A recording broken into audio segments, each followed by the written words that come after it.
মালাই chicken টিক্কা করার জন্য সবার প্রথমে এখানে আমি বোনলেস চিকেন নিয়েছি আর নিয়েছি 1 বাটি টক দই, বাকি সমস্ত মশলা, ফ্রেশ ক্রিম আর বাটার দিয়ে মেখে একে 1.5 ঘন্টা মতন রেস্টে রেখে দেব।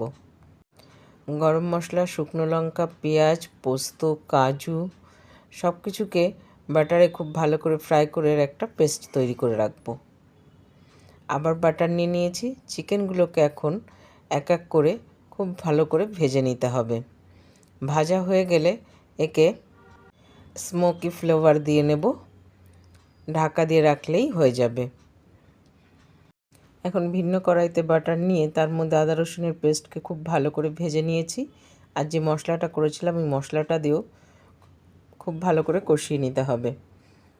মশলা কষানো হয়ে গেলে এর মধ্যে সমস্ত চিকেনগুলোকে দিয়ে দেব, দিয়ে মশলার সঙ্গে আরেকবার ভালো করে কষিয়ে নিতে হবে। কষিয়ে নিয়ে সামান্য জল দিয়ে কিছুক্ষণ রান্না করে নিয়ে এখানে বেশটা কাঁচা লঙ্কা, ফ্রেশ ক্রিম আর চিজ দেব। চিজটাকে খুব ভালো করে মেল্ট করে দিয়ে দিয়েছি।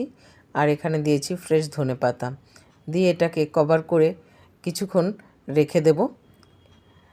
ব্যাস, কভার তুলে নিলেই কিন্তু একদম ডান মালাই চিকেন টিক্কা। অবশ্যই ট্রাই করো।